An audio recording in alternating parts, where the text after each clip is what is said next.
Desde muy pequeña Mona siempre fue distinta. Entre un grupo de recién nacidos destacaba por su belleza inusual. A medida que fue creciendo, esa belleza solo aumentó, atrayendo miradas y atenciones por igual. Su ego no tardó en inflarse, y en la infancia, cuando jugaban a las escondidas, los niños preferían dejarse encontrar por ella, solo para complacerla. Todo en su mundo giraba en torno a la adoración que generaba su paso. Ahora ya convertida en una joven de rostro angelical, cabellos dorados, ojos claros y figura envidiable, Mona camina por la vida con una mezcla de ternura y altivez. Su apariencia perfecta es innegable, pero su personalidad no tanto. Aunque encantadora, tiene una actitud claramente arrogante. Por dentro, por fuera, prefiere quedar bien con todo el mundo. Sin embargo, ese día ocurre algo inusual. Hay un chico nuevo llamado Kuroa, o al menos así le vamos a llamar en este resumen. Y este mismo chico apenas le responde un buenos días, con su rostro de absoluto fastidio. Este joven no es como los demás, no se deja impresionar por su apariencia y no cae en su encanto. La frialdad de Kuroa la deja perpleja, no entiende cómo puede existir alguien inmune a su encanto. Intrigada, decide hablarle. Le pregunta si ya se ha acostumbrado a la escuela, pues apenas lleva 2 semanas desde su traslado. Pero él, llevándose la mano al rostro con evidente incomodidad, le deja en claro que no quiere tener trato con ella. A pesar del rechazo, Mona mantiene la amabilidad y le ofrece un recorrido por la escuela y su ayuda para lo que necesite. Este gesto no pasa desapercibido y los otros chicos, testigos de esa escena, se ponen celosos al ver a Mona, la chica perfecta, tratar con tanta cortesía a un recién llegado. Pero Kuroa ya está cansado de la insistencia y con un tono serio y directo le pide que lo deje en paz. Sin embargo, Mona no se rinde y pronto descubre, al espiarlo ligeramente, que Kuroa tiene cierta afición por los gatos y en un intento por llamar su atención decide imitar el comportamiento de uno de estos felinos, maullidos, gestos y poses adorables. Para muchos su actuación es encantadora, pero Kuroa solo siente vergüenza ajena. Su rostro lo dice todo, incomodidad absoluta, así que le pide por favor que solo le hable si es estrictamente necesario. Humillada una vez más, Mona se retira, pero no se da por vencida. A lo largo de su vida siempre había logrado lo que quería, y este chico no sería la excepción. Su siguiente intento consiste en colocar carteles provocativos para presumir sus piernas, pero el prota sigue firme en su devoción y piensa en la Biblia y piensa en Diosito y no cede. Entonces decide intensificar el juego, se deja caer estratégicamente para mostrar más de lo que debe, pero Kuroa apenas suspira y se aleja sin decir ni una palabra. Ella no logra comprender cómo sus estrategias, que siempre habían sido efectivas, ahora fallan una tras otra. En un último intento desesperado, Mona finge estar enferma para que Kuroa la lleve a la enfermería. Ahí, lejos de las miradas ajenas, cambia completamente su actitud. Se vuelve provocativa, insinuante y le comenta que ese lugar suele estar vacío a esa hora. Le pregunta directamente qué siente por ella, por qué siempre la trata con tanta frialdad y si acaso hizo algo malo para merecer ese desprecio. Sorprendido por la situación, Kuroa se sonroja levemente y por un instante Mona cree que finalmente ha logrado derribar sus barreras, pero él recupera rápidamente la compostura, ocultando sus emociones tras un rostro serio. Mona, decidida a no dejar que todo termine ahí, lo toma del brazo con fuerza y lo arrastra fuera del lugar. La casualidad provocó el desastre y sin notar una cortina caer en el suelo, ambos tropezaron y terminaron uno sobre el otro, directamente sobre una cama. Una escena comprometedora para cualquiera, pero aún más para alguien tan devoto como él. A pesar de lo incómodo de la situación, Kuroa mantiene esa expresión de desaprobación, como si ni siquiera esa cercanía con la chica más deseada de la escuela le afectara nada. Mona, incapaz de aceptar que sus encantos no surtían efecto, decide dar un paso más. Con aparente descuido se suelta la camiseta y queda expuesta frente a él. Una imagen que, sin duda, pondría a prueba a cualquier adolescente, menos a Kuroa. Ante la escena su rostro se mantiene firme, aunque su mente recita rápidamente: piensa en la Biblia, piensa en la Biblia. Esta indiferencia rompe finalmente a Mona, pero en medio de todo el llanto, su cuerpo se mueve torpemente y está a punto de caerse de la cama. Kuroa, con reflejos felinos, logra sujetarla antes de que se golpee. No obstante, la posición en la que terminan es más que comprometedora. admiradora. Ya saben, están un poco demasiado cerca, todo listo para un malentendido. Y justo ahí algo nuevo ocurre. Mona, por primera vez en su vida, se sonroja frente a un chico. Kuroa, igual de incómodo, se aparta de inmediato y con tono firme le aconseja que ese tipo de actitudes debería reservarlas para cuando a alguien le guste realmente. Aquellas palabras inesperadas golpean con fuerza el corazón de Mona, porque ese chico que siempre la rechazaba ahora decía algo que parecía tan honesto. Más tarde, regresó al salón, Mona se detiene un momento y le agradece sinceramente a Kuroa por haberla llevado a la enfermería, pero cuando cruzan miradas con él, siente que algo ha cambiado. Por primera vez, siente que esta mirada le afecta y su corazón se acelera y no puede evitar el nerviosismo. Podía ser que se estaba enamorando de verdad. Aturdida por esa posibilidad, Mona pierde la concentración y se golpea accidentalmente contra la mesa. Kuroa la mira, ella le devuelve la mirada y por un instante se percibe una extraña ternura entre ambos. Sin embargo, al día siguiente, la rutina regresa. Como siempre al llegar a clases, Mona es rodeada por admiradores, pero ella no presta atención. Solo hay una persona que le importa, Kuroa. Y cuando finalmente se cruzan, él le lanza un escueto buenos días, frío y apático, igual que siempre. Durante la clase de gimnasia, Mona vuelve a deslumbrar. Su figura atlética y su encanto natural hacen que todos se queden mirando, pero Kuroa, concentrado en su partido de baloncesto, le ignora por completo. Mona, aún pensando en esas palabras en la enfermería, decide desobedecer su consejo y termina la clase aún más sudada y sin cambiarse deja que las gotas recorran su piel, incluso dejando visible parte del ombligo, una imagen que para cualquier otro habría sido irresistible. Pero Kuroa, como siempre, no cede. Sin prestar atención, hace su clásico gesto de indiferencia y se marcha, mientras repite: piensa en la Biblia, piensa en la Biblia. El chico va directo a los bebederos, mojándose la cabeza en un intento por despejar sus pensamientos. Mona lo observa a la distancia, frustrada, preguntándose qué más puede hacer para llamar su atención. Cuando vuelve a cruzarse con él, lo mira fijamente, pero para su sorpresa, Kuroa parece ahora tenerle miedo. En lugar de responderle, la ignora por completo. Decidida, Mona se queda a beber agua, esperando que él le diga algo. Mona, distraída por observarlo, termina empapándose en el bebedero. Su blusa blanca, ahora completamente mojada, se vuelve transparente, revelando mucho más de lo que debería. Esta vez incluso Kuroa no puede evitar ponerse nervioso, pero Mona, en lugar de aprovechar la situación, queda paralizada sin saber cómo reaccionar. Viéndola incómoda, Kuroa se quita su camiseta y se la entrega para que se cubra. Un gesto noble que deja al descubierto su torso y una visión que deja a Mona completamente roja, más avergonzada que nunca. Con un tímido "gracias" recibe la camiseta. Sin embargo, la escena no termina ahí. Otra compañera de clase presencia todo el momento, quedando igualmente sorprendida por la actitud del siempre reservado Kuroa. Al salir del colegio, Kuroa caminaba con paso firme pero la mente inquieta. No podía pensar que, pese a su estricta disciplina espiritual, le había dado su camiseta empapada de sudor a una chica. Sin embargo, sus pensamientos no durarían mucho en silencio. Dos de sus compañeros, Kido, el que se cree un Don Juan pero no pesca ni un resfriado, y Kobayakawa, el clásico cuatro ojos virgen que todos ignoran, lo interceptan comentando entre burlas y asombro que se está pasando de frío con tremenda chica. Pero ante la insistencia de los dos, les pide que lo acompañen a un parque cercano. Ya en ese espacio más tranquilo, Kuroa les confiesa la verdad. Él es el heredero de un templo felino. Como tal, tiene prohibido involucrarse sentimentalmente con mujeres. Jamás ha tenido novia. Y esa es la verdadera razón por la que actúa tan frío con Mona. Aunque en el fondo no puede dejar de recordar todo lo que ha visto hasta ahora. Cada gesto, cada mirada y cada momento lo perturba más de lo que quisiera. Sus amigos, aunque sorprendidos, tratan de hacerle ver que ser amable con Mona no necesariamente lo aleja de su fe, pero Kuroa no está tan seguro de esto. Tiene miedo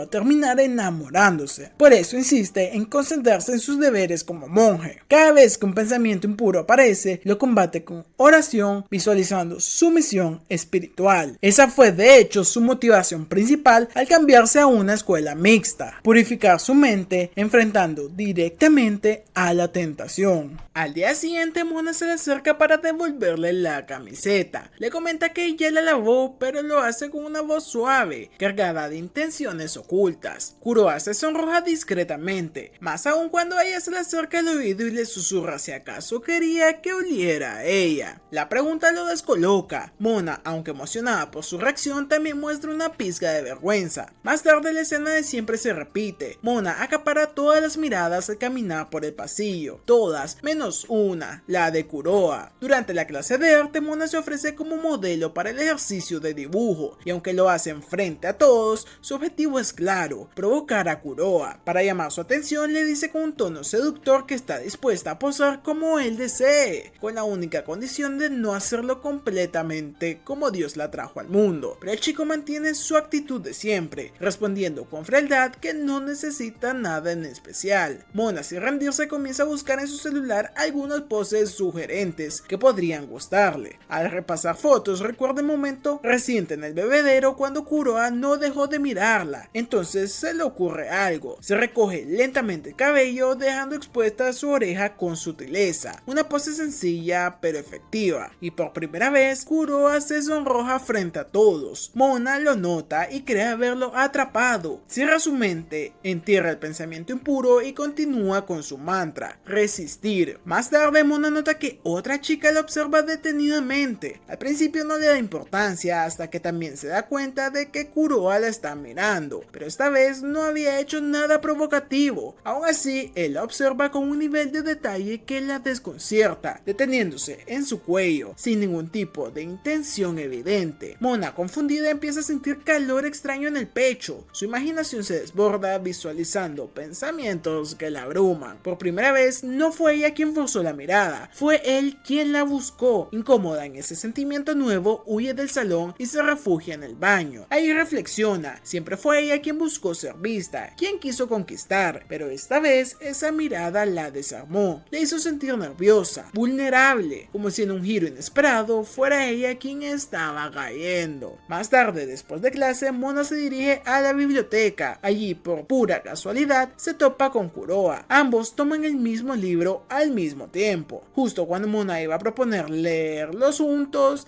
él simplemente le dice que se lo quede, sin dudarlo, frío como siempre. A ella la respuesta la toma por sorpresa, pero Kuroa, mientras se aleja, no deja de pensar cómo puede verse tan linda incluso haciendo algo tan normal. Poco a poco, el corazón del santo monje empieza a tambalearse. Tras la escena en la biblioteca, Mona empieza a notar algo extraño. Esa chica de antes, Haru, sigue observándolos desde lejos. Pese a la incomodidad, Mona logra sentarse junto a Kuroa, intentando estudiar muy cerca de él, con toda la intención de generar una atmósfera íntima. Sin embargo, al prota no le agrada del todo esta cercanía, y sin rodeos le sugiere que busque otro libro para leer. Pero antes de moverse, Mona nota algo. Haru sigue presente, atenta como si los vigilara. Entonces cae en cuenta de una posibilidad inquietante. ¿Y si en realidad no le está viendo a ella? ¿Y si su objetivo siempre ha sido Kuroa? La sola idea de que otra chica pueda robárselo frente a sus ojos la alarma, y como buena estratega del romance, decide que es hora de ponerse seria con su plan de conquista. Así que se sienta frente al prota, esta vez con una postura refinada y elegante, lentes puestos, actitud sobria y mirada serena. Mona se transforma en una imagen de satisfacción, y aunque Kuroa intenta mantenerse firme, comienza a ponerse visiblemente nervioso. Con gafas, Mona se ve incluso más encantadora. Para aumentar aún más la tensión, ella empieza a rozarle la pierna con la suya, sutilmente, como si fuera, digamos, un accidente. El pobre Kuroa no sabe cómo reaccionar ni qué está buscando ella, pero lo que sí tiene claro es que no puede dejarse vencer, así que sin decir más, se pone de pie y le pide por favor que deje de patearlo, dejándola con la sensación de haber sido derrotada otra vez. Y por si fuera poco, su presunta rival Haru sigue cerca. Decidida a entender a su contrincante, Mona empieza a vigilarla con más atención. Observa cómo Haru riega las flores en sus ratos libres, limpia la pizarra sin que nadie se lo pida y acomoda los pupitres con dedicación. Es un amor de persona. Mona se frustra. Haru no solo tiene la personalidad completamente opuesta a la suya, sino que además parece tener un aura tranquila que podría atraer a alguien como Kuroa, aparte de verse bien. Pero toda su estrategia da un giro cuando en una conversación casual ella le dice un compañero, gracias, te quiero. Una frase que a Mona le suena tierna, dulce y natural, y entonces cae en cuenta que ella nunca ha usado ese tipo de tono con Kuroha. Decidida a usar su encanto con ternura, sube a la azotea y deja caer un pañuelo a propósito. Kuroha, como siempre atento, lo recoge sin dudar. Un momento perfecto para acercarse, darle las gracias y añadir un dulce te quiero. Pero cuando intenta decirlo, las palabras no le salen. Se pone nerviosa, muy nerviosa, y como si el universo quisiera burlarse de ella, una ráfaga de viento repentina le levanta la falda. Avergonzada, Mona entra en pánico. Todo sale mal, tan mal que en lugar de la frase romántica termina gritándole al prota que es repugnante. Kuroha, visiblemente incómodo, le asegura que no ha visto nada, pero la situación ya está fuera de control. Mona se retira completamente derrotada por su propio plan fallido. Más tarde en clase se organiza un sorteo para formar el comité del festival escolar. Mientras el prota se salva de participar, Mona no, y le toca trabajar junto a Haru. Una vez finalizadas las clases, ambas se quedan solas en el aula para discutir las propuestas del evento, y mientras conversan, Mona observa a Haru con desconfianza, convencida de que debe analizar cada movimiento de su rival. Su instinto de abeja reina está en alerta máxima, pero entonces ocurre algo extraño. Haru se muestra nerviosa, le dice a Mona con una expresión bastante seria que jamás debe mirar su celular, porque es la única persona a la que no le permitiría hacerlo. Eso enciende la chispa de la curiosidad. ¿Qué estará ocultando? Intrigada, Mona decide seguirla en secreto y termina descubriendo su celular desbloqueado. Dentro se encuentra con algo inesperado, una galería repleta de fotos suyas, decenas, cientos de imágenes de ella capturadas en distintos momentos. Haru, al verse descubierta, rompe en llanto. Se disculpa con sinceridad, explicando que desde que vio a Mona por primera vez, se convirtió en su mayor fan y no pudo evitarlo. Le ha tomado más de 300 fotos sin que se diera cuenta. Mona se queda sin palabras. En ese momento lo comprende todo. Haru no estaba observando a Kuroha, nunca lo estuvo. Toda su atención estaba puesta en ella. Después de recibir el apoyo inesperado de Haru, Mona logró calmarse un poco. La chica le mencionó que había notado cambios en su rostro durante los últimos días, asegurándole que aquello solo podía significar que estaba completamente enamorada de Kuroha. Mona intentó negarlo, pero su propio sonrojo la delató. Haru incluso le dio su bendición para que persiguiera ese amor, convirtiendo su relación de enemigas en una alianza de mejores amigas improvisada. Los días pasaron mientras Mona y Haru se concentraban en la organización del festival cultural. Haru estaba decidida a ayudarla, mientras Mona insistía en que no sentía amor verdadero, sino que solo quería hacer que Kuroha cayera rendido para alimentar su ego. En una sala repleta de vestuarios, ambas buscaron la ropa para el evento. Haru le sugirió a Mona que se probara un traje, pero ella se negó. La chica le contó entonces la leyenda del festival. Si una pareja se toma de la mano en el puente del amor, quedaría unida por siempre. La rubia fingió indiferencia, pero tomó nota mental de esa idea. Y cuando Haru se fue junto a una amiga, Mona quedó sola y lo vio como su mejor oportunidad. Empezó a probarse distintos disfraces hasta encontrar uno que la impactó, un atrevido traje de conejita. Al mirarse al espejo sintió que era demasiado revelador y decidió que no se lo pondría frente a Kuroha. Y justo en ese momento la puerta se abrió. Sí, el chico apareció. Él se sonrojó al verla así y ella, avergonzada, le mencionó que solo estaba probándose el traje como parte de sus tareas del comité del festival. El prota le explicó que había entrado porque un maestro le pidió dejar unas hojas ahí y que se iría enseguida, pero justo en ese instante Mona escuchó la voz de Haru acercándose y para evitar malentendidos tomó la mano de Kuroha y lo llevó al armario. El espacio reducido los obligó a permanecer muy cerca y ella sintió la respiración del calor de él. El momento fue bastante divertido y la verdad es que no se sabía quién iba a ceder primero, aunque claro, el monje siempre intentó mantener la calma evitando cualquier pensamiento indebido, y cuando Haru finalmente se retiró, ambos salieron del armario, sonrojados y avergonzados. Mona volvió a mirarse en el espejo y pensó que el traje era demasiado atrevido y nada lindo para usarlo, pero Kuroha entonces le dijo que se veía bien, aunque probablemente estaba mostrando demasiado. Ese simple comentario bastó para que el corazón de Mona se acelerara más que nunca, haciéndole notar que su juego comenzaba a volverse peligroso para sus propios sentimientos. Después de aquel comentario de Kuroha sobre lo linda que se veía, Mona quedó completamente flechada. Mientras él se alejaba, ella sentía que su corazón latía más rápido que nunca. Por su lado, Kurowa se cuestionaba a sí mismo, preguntándose por qué había dicho algo así. Sabía que no debía de ser amable con ninguna chica, pero como él mismo pensaba, un error lo comete cualquiera y un vaso de agua no se niega a nadie. Al día siguiente, Mona caminaba con una seguridad renovada. Estaba convencida de que las cosas habían cambiado, pues Kurowa le había dicho que estaba linda. Sin embargo, cuando saludó con buenos días, recibió una respuesta más fría que nunca, dejando en claro que aquel momento no significaba nada para él. Esa frialdad se mantuvo durante los días siguientes, hasta que finalmente llegó el esperado festival escolar. El salón de su clase estaba abarrotado de gente. Todos querían entrar al restaurante temático donde Mona estaba atendiendo como parte del comité. Dentro, dos chicas probaban la comida mientras comentaban entre ellas que quizás deberían visitar otros puestos del festival antes de que terminara el día. Cuando llegó el momento de los cambios de turno para descansar, Mona vio la oportunidad de acercarse a Kurowa. Se dirigió hacia él con la intención de proponerle pasar un momento juntos. Sin embargo, el protagonista seguía enfocado en su trabajo, ayudando al chef como si no existiera nadie más. Ni siquiera se detuvo para tomar un descanso, conformándose solo con los pedazos de pan que había horneado, dejando claro que su interés estaba lejos de cualquier coqueteo. Haru, al ver la situación, decidió asistir a su amiga. Con una idea ingeniosa, le colocó unas orejas de conejo a Kurowa y le sugirió que, si tanto le gustaba trabajar, al menos podía salir con Mona para anunciar la cafetería por el festival. Ese pequeño empujoncito divino abrió una puerta de oportunidad para la rubia. Ambos comenzaron a caminar juntos por los pasillos del festival. Kurowa parecía algo cansado mientras Mona analizaba cada oportunidad para acercarse más a él. Pronto se encontraron con la atracción de la casa embrujada. Aunque Mona estaba aterrada, notó que la decoración llamaba mucho la atención del protagonista, así que decidida a aprovechar la situación, le propuso entrar. Kurowa se hizo el de rogar al inicio, pero finalmente accedió. Dentro de la casa embrujada, la rubia intentó acercarse discretamente, buscando ese contacto que acelerara el corazón del monje moderno. Sin embargo, él estaba demasiado concentrado en observar cada detalle de la decoración. En un momento, la falda de Mona se atoró con una figura decorativa. Al quedarse atrás, estiró la mano para alcanzar la camiseta de Kurowa, quien al girarse notó la posición tan comprometedora en la que ella había quedado. La vergüenza le invadió por completo y sin pensarlo corrió fuera de la atracción con la lápida decorativa todavía enganchada en su ropa. Después de devolver el adorno a su lugar, Mona no se dio por vencida. Durante el resto del festival intentó diferentes estrategias para conquistar al prota. Primero probó el clásico truco de las crepas. Se manchó la boca de forma intencional para que él se ofreciera a limpiarla. Kurowa estuvo a punto de hacerlo, pero un pájaro apareció de la nada y le robó la crepa, arruinando el plan. Esa misma noche, durante un concierto en vivo del festival, Mona intentó aprovechar la multitud para pedirle a Kurowa que la cargara a caballito y poder ver el escenario. Sin embargo, terminó subiendo al chico equivocado, lo que le provocó una vergüenza tremenda. Al día siguiente lo intentó una vez más, ahora con las figuras de globos, pero el globo estalló antes de lograr impresionar a su objetivo. Cada intento fallido la iba dejando más frustrada y con la sensación de que el tiempo para enamorarlo se estaba acabando. Fue entonces cuando sus ojos se posaron en el Puente del Amor, este sitio legendario del festival donde, según la tradición, cualquier pareja que se tomara la mano quedaría unida para siempre. Al ver el puente en persona, iluminado y rodeado de la atmósfera mágica del festival, Mona sintió un cosquilleo en el pecho. Por primera vez entendió que ese lugar no solo era especial por la leyenda, sino porque representaba la última oportunidad para que su corazón y el de Kurowa se encontraran. En otra área del festival, en el restaurante de la clase, una chica llamada Sajina esperaba poder ver al protagonista. Había estado observándolo desde su asiento, pero al notar que no tendría oportunidad de acercarse, se levantó con una expresión de decepción y se retiró sin decir nada. Mientras tanto, Mona y Kurowa llegaron a la entrada del famoso Puente del Amor, donde varias parejas se tomaban de la mano. Los visitantes que los veían juntos no tardaban en asumir que también eran una pareja, lo que hizo que Kurowa se sintiera incómodo. El joven pensó en regresar al aula, pero Mona, intentando mantener la fachada y evitar que los rumores crecieran, explicó que aquel sitio era perfecto para promocionar la cafetería de la clase. A pesar de su estrategia, Mona no quería rendirse. Observando al protagonista, notó que seguía completamente indiferente. Aprovechando el momento, intentó rozar su mano con disimulo, esperando incomodarlo y llamar su atención. El plan parecía fallar, así que ejecutó su último movimiento, fingió tropezar y dejarse caer, confiando en que el protagonista la levantara tomándola de la mano, cumpliendo la tradición romántica. Para su sorpresa, Kurowa reaccionó de una manera completamente inesperada. La levantó por las axilas, prácticamente cargándola frente a todos, y Mona quedó en shock, avergonzada y con las mejillas rojas, mientras el chico se marchaba tranquilamente como si nada hubiera pasado. La rubia corrió tras él, aprovechando que aún tenía unos minutos de descanso antes de volver al trabajo. Sin embargo, justo cuando lo alcanzó, dos compañeras del salón aparecieron apresuradas para pedirle que regresara a la cafetería, pues había llegado un inesperado flujo de parejas y necesitaban su ayuda para evitar que todo se viniera abajo. Al final del festival, Mona se encontró desanimada. Todos sus esfuerzos habían terminado en fracaso. Al verla así, Haru decidió intervenir una vez más y pidió al protagonista que ayudara a la rubia a cargar unas mesas. Sin posibilidad de negarse, Kurowa accedió. Así, ambos caminaron juntos por el puente del amor una vez más, cada uno sosteniendo una mesa. El ambiente era extraño. Mona había perdido la energía y las alegrías habituales, y el silencio entre los dos se sentía pesado. En un intento por romper la incomodidad, se atrevió a preguntarle si al menos había disfrutado un poco de ese festival. Al no recibir respuesta inmediata, pensó que por su culpa él no la había pasado bien. Sumida en sus pensamientos, no se dio cuenta de que estaba a punto de chocar contra unas cajas apiladas. En ese instante fue que Kurowa reaccionó por instinto y la tomó de la mano para jalarle hacia él, evitando así el accidente. La escena ocurrió justo en medio del puente del amor, frente al paisaje iluminado de todo el festival. Mona se quedó paralizada, nerviosa y sonrojada. El corazón le latía con fuerza, consciente de lo simbólico del momento. Aunque ambos intentaron disimular, la conexión había sido clara. Poco antes de irse, Kurowa le mencionó que sí que se había divertido, ya que nunca había tenido una experiencia así. Aquella simple frase dejó a Mona completamente confundida. Al día siguiente, tras el festival, tanto Mona como Haru comenzaron a cuestionarse si la leyenda del puente del amor tendría algo de verdad. Cuando Mona vio al protagonista caminar con sus amigos por el pasillo, instintivamente se escondió. Sin embargo, al recordar lo que sucedió el día anterior, se convenció de que era el momento perfecto para recuperar su confianza y alimentar su ego. Se acercó al prota y le propuso caminar juntos hacia el salón de clases. Durante el trayecto, Kobayakawa sugirió ir a los bolos después de clase, propuesta que tanto Mona como Haru aceptaron, con Haru prácticamente arrastrando a la rubia para que no dejara pasar la oportunidad. En la bolera, Mona buscó impresionar al prota, logró un tiro perfecto derribando todos los pinos y celebró avanzando poco a poco hacia Kurowa, intentando así chocarle la mano. Sin embargo, los nervios la traicionaron y en el último segundo retrocedió, incapaz de completar el gesto. Mientras los demás disfrutaban del juego, Kurowa permanecía distante, todavía perturbado por lo ocurrido el día anterior en el puente del amor. No podía creer que la situación lo hubiera afectado tanto. En su interior, el tipo todavía reafirmaba la decisión de mantenerse firme en su disciplina. Mona estaba decidida a darlo todo para conquistarlo. Ese día se armó de valor y se acercó a él mientras descansaban tomando una gaseosa. Con una mezcla de timidez y coquetería, le pidió un sorbo a su bebida. Aunque el chico le advirtió que sus labios acaban de tocar la botella, ella, con un ligero rubor en las mejillas, bebió de todos modos y luego se la devolvió, provocando un beso indirecto que parecía salido de un drama escolar. Esperen, sí estamos en un drama escolar. Kurowa, firme en su rol de monje imbatible, interpretó la situación como una prueba más de su disciplina y sobrevivió sin mostrar debilidad, mientras Mona, frustrada pero entretenida, lo observaba. Al día siguiente, toda la clase quedó sorprendida por lo adorable que se veía Mona en su uniforme de invierno. Un simple suéter bastaba para resaltar su encanto. Ella aprovechó para intentar de nuevo poner nervioso al protagonista, pero como siempre, él se mantuvo frío e inexpresivo. Sin embargo, el comportamiento distante del chico no pasó desapercibido para sus compañeros. Kobayakawa y el otro, intrigados, lo llamaron detrás de los salones para confrontarlo. Querían saber por qué era tan incapaz de ser amable con Mona, a pesar de los evidentes esfuerzos de ella por acercarse. Incluso le hicieron cuestionarse si realmente estaba actuando conforme a sus valores. De camino al aula, Kurowa se cruzó con Haru, quien lo reprendió por ser tan frío. La chica le recordó que las mujeres suelen enamorarse de quienes muestran calidez, no de paredes de hielo como él. Varios estudiantes escucharon la conversación y comenzaron a murmurar, convencidos convencidos de que algo pasaba entre el prota y Mona. Haru, molesta, terminó gritándole que era el peor por cómo la trataba, dejando a Kurowa bastante pensativo. Para complicar aún más su día, al llegar al salón encontró a Mona ayudando a un profesor con unos carteles. La imagen de la rubia trabajando con esa sonrisa radiante lo hizo reflexionar sobre si estaba actuando correctamente al mantener siempre esa barrera entre ellos. Poco después, Mona notó que había olvidado su libro. Kurowa, venciendo un poco su rigidez, le ofreció a compartir el suyo. Eso iluminó el rostro de la rubia, que movió su pupitre con entusiasmo para sentarse a su lado. No obstante, el instinto del protagonista lo hizo apartarse de golpe, repitiendo la escena incómoda de siempre frente a todos. Esta vez, sin embargo, respiró hondo y se acercó lentamente, explicando con calma que solo se había sobresaltado. Mona quedó sonrojada, feliz de ver esa pequeña grieta en el muro de hielo que era Kurowa. Los días pasaron hasta que una mañana lluviosa alteró el ánimo de Mona. La lluvia siempre le complicaba la vida, tardaba más en arreglarse, sus zapatos se mojaban y el mundo parecía gris. Mientras caminaba rumbo a la escuela pensaba solo en el prota y justo lo vio. El chico estaba detenido esperando que la lluvia amainara. Su paraguas no lo cubría, lo había dejado sobre unos gatitos callejeros para que no se mojaran. Un acto puro y silencioso de bondad que hizo que el corazón de Mona latiera incluso más rápido. Viendo su oportunidad, la rubia se acercó y le ofreció compartir su paraguas. Kurowa dudó al principio, fiel a su idea de mantener la distancia, pero recordó las palabras de sus amigos y terminó aceptando, aunque intentando mantener una separación prudente. Mona, en cambio, aprovechó cada paso para acercarse más y más, buscando provocarle nerviosismo. Cada vez que ella se pegaba a su hombro, él se escurría un poco más hacia el borde, manteniendo un territorio de monje, mientras la lluvia golpeaba el plástico del paraguas como si marcara el ritmo de aquel silencioso juego de acercamiento y rechazo. En su interior, el prota luchaba por no caer y se repetía a sí mismo que pensara en la Biblia, intentando ignorar el dulce aroma de la rubia y la cercanía que amenazaba con derrumbar sus defensas. Tras un rato de caminata bajo la lluvia, Mona y Kurowa finalmente llegaron a la escuela. La tensión entre ambos seguía latente. Al pasar por la parte trasera de la escuela, sus ojos se posaron en una escena inesperada. Sahina, la talentosa jugadora de baloncesto de primer año, estaba ahí practicando. La chica, al notar la presencia del dúo, se puso visiblemente nerviosa. Sus manos sudaron, sus piernas titubearon y, como si los nervios la traicionaran, resbaló haciendo que el balón saliera disparado directo hacia la cara de Mona. Antes de que el desastre ocurriera, Kurowa reaccionó con reflejos felinos, deteniendo el balón a centímetros de su rostro. Fue un movimiento limpio, rápido y casi instintivo que dejó a Mona con el corazón acelerado por razones que iban más allá del susto. Sahina se levantó de inmediato, roja de vergüenza, y en un tono firme regañó a Mona por estar en el área de práctica cuando debería estar en las gradas. La rubia, incómoda, sugirió retirarse, pero antes de lograrlo, Sahina la tomó del brazo y la llevó a un rincón del gimnasio. Su mirada temblaba entre enojo y nerviosismo. Con la voz quebrada, le preguntó directamente si había algo entre ella y Kurowa. Mona lo negó con rapidez, intentando mantener la compostura, pero la basquetbolista no parecía convencida. Señaló el paraguas que el prota sostenía, insinuando que habían venido juntos a la escuela, por supuesto compartiéndolo, algo que para ella solo haría una pareja. La rubia insistió en que no pasaba nada, pero Sahina no cedió. Según ella, ninguna chica compartiría un paraguas con un chico sin sentir algo por él. El ambiente se volvió pesado y por suerte las compañeras de Sahina intervinieron antes de que la escena escalara, llevándose a la basquetbolista, que claramente estaba asustando a Mona con su intensidad. Finalmente sola, la rubia salió del gimnasio con el corazón acelerado, procesando todo lo ocurrido. Más tarde se animó a preguntarle al protagonista si es que conocía a esa chica, y el prota, tan indiferente como siempre, respondió que no tenía ni idea de quién era. Esto hizo que Mona llegara a su propia conclusión: Sahina estaba celosa. La sospecha de que esa chica atlética y perfecta pudiera estar interesada en el protagonista encendió una chispa en Mona. Ya no se trataba solo de conquistar a Kurowa para alimentar su ego, ahora había una rivalidad en juego. Para confirmar sus sospechas, recurrió a Haru, quien explicó que Sahina era la estrella del equipo de baloncesto de primer año, con grandes habilidades, inteligencia y buenas calificaciones. Cada palabra de su amiga solo reforzaba su determinación. No podía permitir que esa gata rompehogares se interpusiera en su camino. Poco después, después Sahina volvió a aparecer. Caminó hacia Mona con paso firme, pero en el momento exacto en que estuvo a punto de decir algo, Kuroue apareció en escena. Bastó con que él la mirara y la reconociera como la estrella del equipo de baloncesto para que el rostro de Sahina se encendiera como un semáforo rojo. Sus nervios la traicionaron. Tropezó, dejó caer sus cosas y al agacharse, su falda corta la expuso más de lo que cualquier diosa del anime permitiría. Mona lo notó de inmediato, la caída, el sonrojo y el silencio nervioso. Sahina estaba enamorada del protagonista. Aquello era una declaración de guerras sin palabras. Al siguiente día, la sombra de Sahina comenzó a acechar a Mona constantemente. La rubia sentía su mirada en los pasillos, en el gimnasio, incluso desde la puerta de su salón. La situación llegó a su punto álgido cuando, frente a Kuroue, Sahina se mostró tan nerviosa que apenas pudo responderle, mientras Mona lo saludaba con toda la confianza que pudo reunir, intentando marcar territorio. Pero la tranquilidad duró poco y cuando entraron al salón, Mona se dio cuenta de algo preocupante. El prota había recordado el nombre de Sahina. Era señal de que, de una u otra forma, ella ya había logrado llamar su atención. Mientras tanto, Sahina conversaba con su amiga Minami sobre lo ocurrido en el gimnasio. Le confesaba lo impresionante que le parecía el prota y que al descubrir que él y Mona no estaban saliendo realmente, había sentido una especie de esperanza. Pero en su interior también ardía una llama de celos, pues había visto demasiado cerca cómo Mona intentaba acercarse al protagonista. En medio de la charla, unos chicos de su clase, los típicos virgos del pasillo, estaban reunidos viendo en secreto a sus actrices favoritas de obvio Hollywood. Aquello hizo que Sahina reflexionara. Los chicos solían fijarse en cosas llamativas y provocativas. Podría no tener cerebro, pero sí que tiene una idea. Por otro lado, Mona se había prometido a sí misma que encontraría una manera de borrar del mapa la presencia de Sahina en el corazón del prota. Su oportunidad llegaría en la siguiente clase de educación física, donde estaban practicando baloncesto. Ahí Mona decidió que si lograba impresionar a Kuroue jugando mejor que Sahina, él se fijaría más en ella. La rubia se lució en la cancha con movimientos ágiles y encestadas firmes, mientras Kuroue, torpe y sin mucho interés, no destacaba demasiado en el juego. Viendo su falta de habilidad, Mona aprovechó la oportunidad para acercarse y ofrecerle enseñarle algunos trucos. En un tono atrevido, se puso detrás de él para guiar su tiro, rozando sus brazos con los suyos y colocándose peligrosamente cerca de su espalda. Kuroue, que trataba de mantenerse firme en su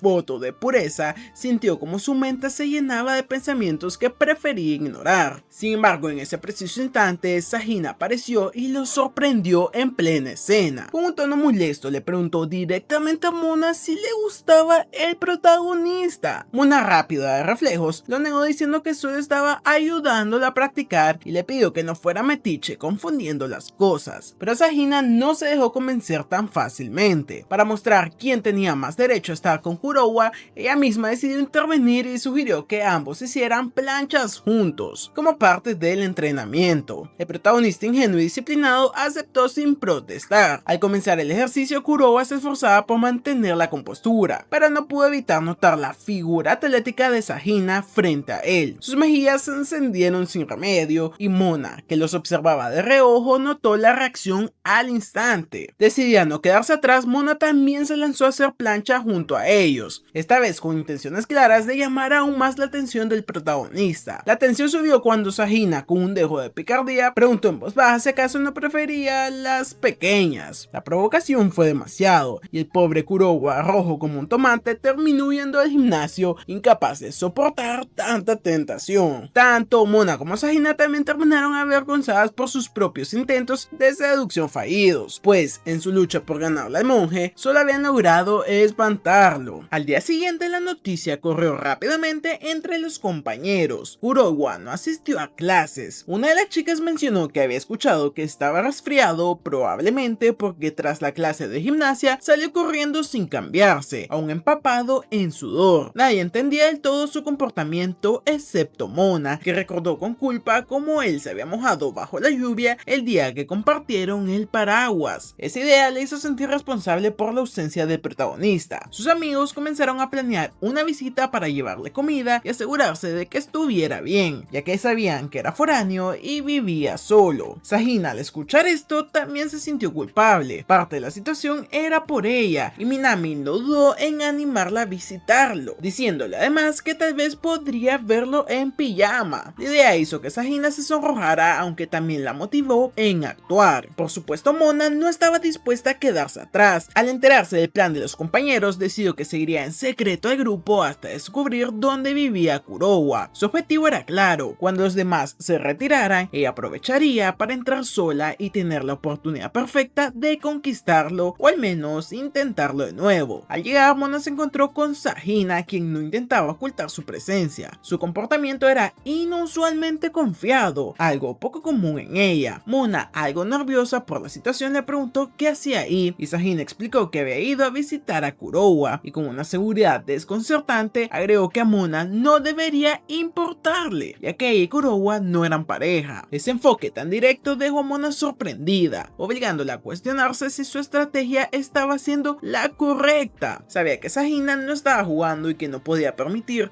que se quedara a solas con Kurowa. Mientras tanto, los amigos del protagonista ya se encontraban con él, asegurándose que estuviera bien antes de retirarse. Sin embargo, poco después el timbre volvió a sonar. Esta vez en la puerta aparecieron dos chicas muy bellas, lo que dejó a Kurowa visiblemente sorprendido y confundido, especialmente porque no entendía cómo habían encontrado su dirección. Mona, con un tono firme, señaló que al vivir solo quería asegurarse de que estuviera bien. Sin esperar respuesta, tanto ella como Sahina entraron a la casa con naturalidad, lo que aumentó la tensión para el pobre Kurowa. Nunca había tenido chicas en su casa, y la situación elevó su nerviosismo, pues Mona lo notó y, preocupada, midió su temperatura con su frente. Al confirmar que tenía fiebre, declaró que no podía dejarlo solo en ese estado, provocando más la sorpresa del prota y de Sahina. Mona se ofreció entonces a quedarse para cuidarlo, pero Sahina no estaba dispuesta a ceder tan fácilmente y también quiso quedarse. Ambas pasaron a su habitación observando su espacio. Sahina le ofreció una botella de agua para que se hidratara y pidió permiso para usar la cocina, y Mona, por su parte, se ofreció a preparar la comida mientras Sahina entregaba fruta. En la cocina quedó claro que Sahina no tenía mucha experiencia culinaria y Mona decidió ayudarla a pesar de ser rivales, así que ambas lograron coordinarse sorprendentemente bien. Tras un rato consiguieron preparar platos que provocaron la alegría del bueno del prota, quien no pudo ocultar su satisfacción ante el esfuerzo que habían hecho por él. Todo se puso más intenso cuando Mona se ofreció a darle de comer directamente, mientras Sahina intentaba colocarle una tira refrigerante. Viendo que la competencia se intensificaba, Mona intentó superarla vistiendo un atuendo de enfermera, pero Sahina contraatacó con un uniforme de doctora. La rivalidad alcanzó su punto más alto, aunque finalmente, agotado, Kurowa se quedó dormido, frustrando sus planes. Con el prota descansando, las dos chicas aprovecharon para conversar de forma más relajada. Mona le preguntó a Sahina si todavía se ponía nerviosa con él, y ella, avergonzada por la pregunta, terminó admitiendo que sí, y aseguró que si era necesario competir por él, lo haría sin dudar. También reveló que tenía intenciones genuinas: salir con él, caminar de la mano, y si se daba la ocasión, hasta besarlo. Al darse cuenta de lo que acaba de confesar, Sahina, nerviosa, decidió salir un momento, advirtiéndole a Mona que no hiciera nada indebido mientras ella no estaba. Al quedarse a solas, Mona observó a Kurowa dormir y se preguntó cómo el amor podía llevar a las personas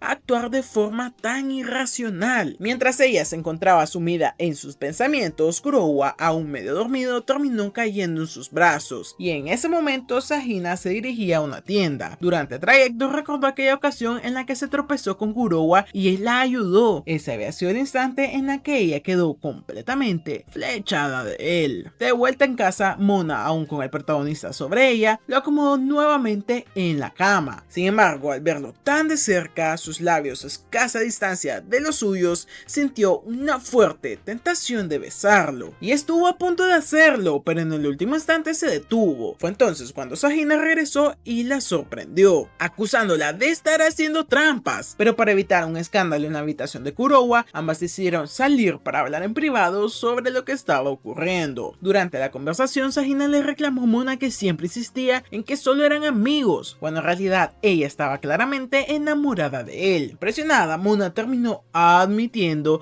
que había intentado de todo para que Kurowa la viera de otra manera, pero nunca lo había logrado. Al escuchar esto, Sahina comprendió que Mona tenía sentimientos genuinos por él, aunque sabía que el verdadero problema era que ella no quería aceptar lo que sentía. Reconociendo que ambas estaban en la misma situación, Sahina le aseguró que no revelaría nada sobre sus sentimientos, pero también dejó en claro que no pensaba perder en aquella competencia por el amor del prota. Más tarde, Kurowa finalmente despertó y encontró una carta escrita por ambas, deseándole una pronta recuperación. En el colegio, Mona y Sahina conversaron como si fueran amigas de toda la vida. La más chica le pidió a Mona que fuera sincera y admitiera si quería verlo recuperado, además de aconsejarle que no fingiera amabilidad con ella. Antes de que Mona pudiera tan siquiera responder, los amigos del protagonista llegaron y se sorprendieron al saber que aquellas dos lo habían visitado, ya que, en teoría, Mona no debería conocer su dirección. A cierta distancia, Haru escuchaba la conversación y no entendía cómo, siendo rivales, Mona y Sahina parecían llevarse bien. Decidió acercarse y les pidió que no la excluyeran, pero cuando Mona se refirió a ella por su apellido, lo tomó como una falta de cercanía. Eso despertó en Haru un nuevo deseo de competir, esta vez para ganarse el título de mejor amiga de Mona. En ese momento, Kurowa apareció ya recuperado y agradeció su visita. Cuando sus ojos cruzaron con los de Mona, ella desvió la mirada, recordando las palabras de Sahina sobre sus sentimientos, y apenas pudo saludarlo con un tímido gesto. Sahina, nerviosa, se despidió rápidamente y se marchó, dejándolos solos. Kurowa intentó entablar una conversación, pero Mona, demasiado nerviosa, le pidió que lo dejaran para más tarde. Durante todo el día evitó cualquier intento de acercamiento por parte de él, manteniendo una distancia calculada. Sin embargo, finalmente Mona intentó tranquilizarse, pero terminó mareándose y cayendo al suelo. Al despertarse, se encontró en la enfermería con Kurowa a su lado. El preocupado le explicó que tenía fiebre y que probablemente se le había contagiado. Antes de irse, le agradeció por haberlo visitado. Mona, sorprendida, se dio cuenta de que él mismo la había cargado hasta ahí. La idea de haber estado en sus brazos hizo que su imaginación se desbordara, dejándola más agitada que nunca. Los días continuaron transcurriendo con una tensión creciente entre ambos. En la escuela, el amigo del prota decidió cambiarle el fondo de pantalla del celular, colocando la imagen de una mujer con una pose sumamente provocativa. Al principio, el protagonista se negó a conservar algo así en su teléfono, pero sus amigos insistieron, argumentando que debía acostumbrarse a ese tipo de cosas. Ya saben, como una prueba más. Con una excusa, Kurowa salió del aula, no para hacer lo que dijo, sino para borrar de inmediato la imagen. Mientras tanto, Mona conversaba con Haru, quien le mostró su última ocurrencia. Había tomado la mejor fotografía posible del prota, mientras este estaba distraído y pensaba enviársela. En un inicio, Mona consideró que la idea podría servir para su objetivo, pero en el momento en que vio la imagen que Haru le había tomado, se alarmó. La fotografía tenía un ángulo y un contexto que fácilmente podía prestarse a malentendidos. Nerviosa, le pidió a su amiga que no le enviara nada y que eliminara el mensaje cuanto antes. Haru aceptó, pero antes de hacerlo, su teléfono se apagó por una falta de batería. Mona entendió que, para evitar problemas, debía conseguir el celular de Kurowa y borrar la foto directamente. Comenzó entonces a buscarlo por toda la escuela y finalmente lo localizó en el pasillo. Él, por su parte, observaba por última vez la imagen que su amigo le había puesto como fondo antes de eliminarla, pero en ese momento notó el mensaje pendiente que tenía de Haru. Sin embargo, la cantidad de personas alrededor le hizo preocuparse de que vieran su pantalla, así que decidió retirarse rápidamente a un lugar más seguro para abrirlo. Mona la vio por unos instantes, pero lo perdió de vista. Gracias a la información que le dio otra estudiante que pasaba cerca, descubrió que Kurowa se había dirigido a la azotea. Ahí, él ignoró el mensaje de Haru y volvió a centrar su atención en el fondo de pantalla. De pronto, Mona apareció tomándolo por sorpresa. El sobresalto hizo que Kurowa perdiera el equilibrio y cayera al suelo. Ella, preocupada, se apresuró a acercarse, advirtiéndole que no podía ver esa foto, pero el prota, sin entender del todo y creyendo que lo habían descubierto en una situación comprometedora, se disculpó de inmediato y le entregó su celular para que borrara el mensaje. Cuando Mona intentó devolvérselo, se dio cuenta del fondo de pantalla. El protagonista, nervioso, trató de explicar que no había sido su decisión colocarlo, sino una simple broma de sus amigos. Sin embargo, Mona no respondió con incomodidad ni reproches, simplemente se acercó, le devolvió el teléfono y se retiró en silencio. Para Kurowa, ese gesto fue más que suficiente para entender que en ese momento había perdido una parte importante de la relación que tenía con ella. Mona no podía dejar de pensar en el fondo de pantalla que había visto en el celular de Kurowa. En su interior se repetía que era mucho más atractiva que la chica de la imagen. imagen. Sin embargo, en clase la situación empeoró, ya que seguía molesta porque lo interpretaba como una falta de valoración hacia sus esfuerzos. La tensión cambió cuando logró escuchar una conversación entre el prota y sus amigos, descubriendo que habían sido ellos quienes cambiaron el fondo. También oyó como comentaban que todo chico debía tener en su teléfono la foto de una mujer atractiva. Viendo ahí una oportunidad, Mona decidió tomarse una fotografía rápida y enviársela al prota, fingiendo que había sido por error y sugiriendo que podría usarla como fondo de pantalla. Lejos de emocionarse, Kurowa eliminó la foto delante de ella, lo que hizo que Mona sintiera una furia inmensa, y fue entonces cuando Haru irrumpió en el aula con una calabaza en las manos, anunciando la llegada de Halloween y con él el capítulo de Halloween, y proponiendo que se tomaran fotos disfrazadas. Para Mona la idea resultaba perfecta, podría usar la ocasión para impactar a Kurowa y quizás lograr que él usara una de sus fotos como fondo. Propuso entonces organizar una fiesta de Halloween con todos sus compañeros. Kurowa en un principio se negó, pero la presión del grupo lo obligó a aceptar. Al día siguiente, el grupo de amigos del protagonista esperaba a Haru y a Mona, ya que se había planificado elegir juntos los disfraces para la fiesta. Los chicos, llenos de curiosidad, querían ver el traje que escogería Mona, y en ese momento apareció Sahina, invitada por Kido, quien notaba que ella solía observar desde afuera del salón y consideró que era una buena oportunidad para integrarla al grupo. Con todos reunidos se dirigieron a la tienda de disfraces. Haru aprovechó para entregarle varios trajes a Mona, pero ella, tras probar algunos sin quedar satisfecha, decidió apartarse. Su verdadera intención era ver de cerca qué tipo de disfraz elegiría Sahina. Mientras tanto, Minami llegaba al lugar. El día anterior, Sahina le había comentado sobre la fiesta y su amiga, con intención de ayudarla a ganar terreno con el prota, se ofreció a buscarle el disfraz ideal, y tras varios intentos finalmente dieron con uno que encajaba a la perfección. Por su parte, Mona observaba de reojo al grupo de chicos buscando trajes. El interés de ellos era evidente, estaba más en los disfraces femeninos que en los propios masculinos, algo que la puso aún más nerviosa. Quiso saber qué tipo de disfraz había llamado la atención de Kurowa, y cuando este se apartó del grupo se acercó al lugar. Al verlo se dio cuenta de que no era lo que esperaba, pero decidió no dejar pasar la oportunidad de intentar impresionarlo en la fiesta. Finalmente llegó el momento de las pruebas. Haru salió primero con un disfraz sencillo de hada. Sahina la siguió luciendo un traje de estilo gótico que le quedaba impecable, y por último Mona, que apareció con un disfraz de momia ceñido y provocativo diseñado para resaltar su figura. La reacción fue inmediata, todos quedaron asombrados, aunque Kurowa se esforzó por aparentar indiferencia, evitando mirar directamente. En medio de la elección de disfraces, uno de los amigos de Kurowa comentó que era una lástima que Mona no hubiera elegido el traje que él había pensado para ella, que resultaba ser exactamente el mismo que más tarde Sahina había elegido. Para Mona, aquello representó otra derrota clara. Aún así se consoló pensando en que al menos ahora sabía qué tipo de atuendo llamaba más la atención de Kurowa y podría aprovecharse de esa información para la fiesta de Halloween. Con los días su expectativa creció. La noche de la fiesta, Mona llegó acompañada por Sahina y Haru, y al entrar descubrió que los únicos con disfraz eran los dos amigos de Kurowa, mientras que él apareció desde una habitación para cruzar hacia otra sin pronunciar ni una sola palabra y por supuesto sin traje alguno. Cuando las chicas quedaron a solas, Sahina le preguntó a Mona qué usaría para la ocasión, y Mona mostró un disfraz de bruja sencillo pero con un toque elegante, lo que tranquilizó a Sahina, convencida de que su propio atuendo eclipsaría al de su rival. Haru, por su parte, optó por un disfraz básico de fantasma, abandonando la idea inicial de vestirse como hada. En medio de los preparativos, Mona se dio cuenta de que había olvidado su sombrero y regresó a buscarlo. Al entrar de nuevo en la habitación, notó que su disfraz no cerraba bien por la espalda, ya que la cremallera se deslizaba debido a la crema corporal que había usado. Mientras tanto, Kurowa ya se había colocado un disfraz bastante simple, también de fantasma como el de Haru, y pensaba en los asuntos pendientes de la fiesta. En ese momento se cruzó con Mona. Ella, creyendo que se trataba de Haru, le pidió que le ayudara a subirse a la cremallera, y Kurowa, desconcertado por la naturalidad con la que Mona le hablaba y por lo cercano de la situación, por un instante pensó que intentaba seducirlo. Sin embargo, al escuchar que lo llamaba por el nombre de Haru, comprendió de que se trataba de una confusión, y sin alternativa accedió a ayudarla. El contacto lo puso bastante nervioso hasta el punto de que, al terminar, se sintió sofocado. Mona, notando su respiración agitada, comenzó a abrir el disfraz para que pudiera tomar aire, y fue entonces cuando descubrió que no era Haru sino Kurowa, lo que la dejó sorprendida. Él, por su parte, le aclaró que todo se trataba de un malentendido, y Mona no pudo evitar soltar un grito que resonó hasta la casa de los vecinos. Con el paso de los minutos, la tensión pareció disminuir y la fiesta siguió su curso. Aún así, Mona mantenía firme su objetivo: conseguir que Kurowa usara una de sus fotos como fondo de pantalla. La cuestión era cómo lograrlo de forma natural sin levantar sospechas. Fue entonces cuando los amigos de Kurowa propusieron un juego para animar la velada. La dinámica consistía en volver a un compañero con papel higiénico hasta transformarlo en una momia, y el equipo que lo hiciera más rápido ganaría. La única regla era que cada equipo debía estar formado por un chico y una chica. Para Mona, que ya era la oportunidad perfecta, no solo para pasar más tiempo cerca del prota, sino también para buscar un momento propicio que le permitiera, finalmente, convencerle de poner su foto en su teléfono. Antes de iniciar el juego, las parejas se formarían mediante un sorteo. Los participantes se reunieron para extraer los números que determinarían a sus compañeros. Cuando se anunció que Kurowa tenía el número 8, Mona no pudo evitar entrar de nuevo en modo rivalidad. La tensión aumentó cuando, al sacar una bola, Haru movió la caja sin querer, provocando que la bola con el número 8 saliera disparada y cayera al suelo. Tanto Mona como Sahina se abalanzaron sobre ella al mismo tiempo, iniciando una pequeña disputa por conseguirla. Mona, rápida para reaccionar, distrajo a su rival diciéndole que Kurowa estaba mirando. En el momento en que Sahina giró la cabeza, Mona aprovechó para arrebatarle la bola y asegurarse así de ser la pareja del protagonista. Ya con las parejas definidas, el juego comenzó. Kurowa debía envolver a Mona con papel higiénico hasta transformarla en una momia. Sin embargo, al intentar hacerlo con excesivo cuidado para no incomodarla, el papel quedaba flojo y amenazaba con deshacerse. Al ver que los otros equipos estaban a punto de terminar, Mona, impaciente por ganar, decidió tomar la iniciativa y comenzó a apretarse el papel por su cuenta para asegurarlo. Kurowa comprendía lo que debía hacer, pero se mantenía algo incómodo con la cercanía. Fue entonces cuando Mona se inclinó hacia él y en voz baja le sugirió que apretara más fuerte si no quería perder. Finalmente la competencia concluyó y el equipo de Mona y Kurowa no resultó ganador. En su lugar, la victoria fue para Haru y su compañero. Como recuerdo, se tomaron una fotografía del momento, pero el verdadero giro vino cuando, poco después, un grupo de chicas rodeó a Kurowa para pedirle fotos. La escena incomodó visiblemente tanto a Mona como a Sahina, aunque fue Mona quien decidió interponerse entre las demás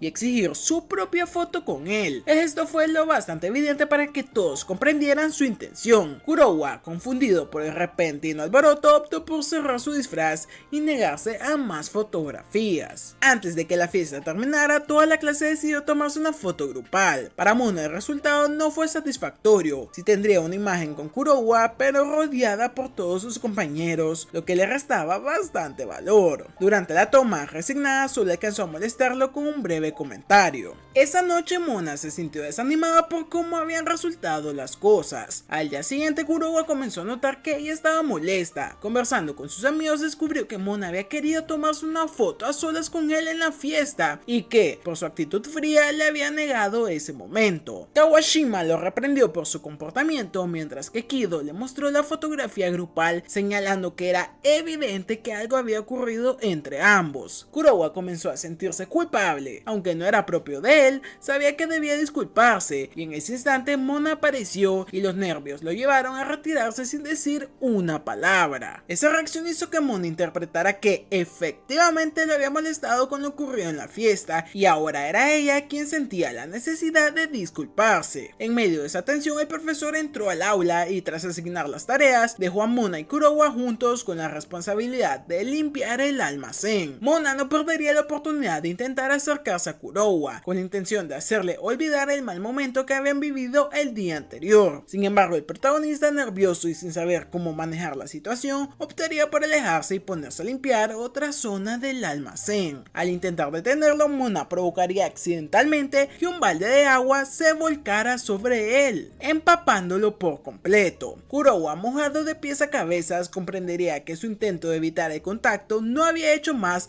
que empeorar las cosas. Mona, por su parte, seguiría sintiéndose desanimada y al reflexionar sobre lo ocurrido, comenzaría a entender por qué se había molestado tanto al verlo tomándose fotos fotos con otras chicas. Y cuando finalmente se encontraron frente a frente, ambos intentaron disculparse al mismo tiempo, quedando sorprendidos por la coincidencia. Kurowa, algo avergonzado, admitiría que las fotografías no eran lo suyo, lo que llevaría a Mona a comprender que no le había negado la foto por el desinterés hacia ella, sino porque, en general, no le gustaba que le tomaran fotos. La aclaración suavizaría la tensión y aunque Mona también quiso disculparse por haberse enojado, en ese momento entraron sus compañeros avisando que el profesor los llamaba. Antes de salir todos notaron que el trabajo en el almacén prácticamente no había avanzado nada, pero al menos la relación entre Mona y Kurowa parecía estar en mejores términos. Y hasta aquí vamos a dejar esta parte de este resumen. Si quieres saber cómo continúa esta historia, no olvides de dar tu like, suscribirte y ver los videos que te estoy dejando en pantalla, que estoy seguro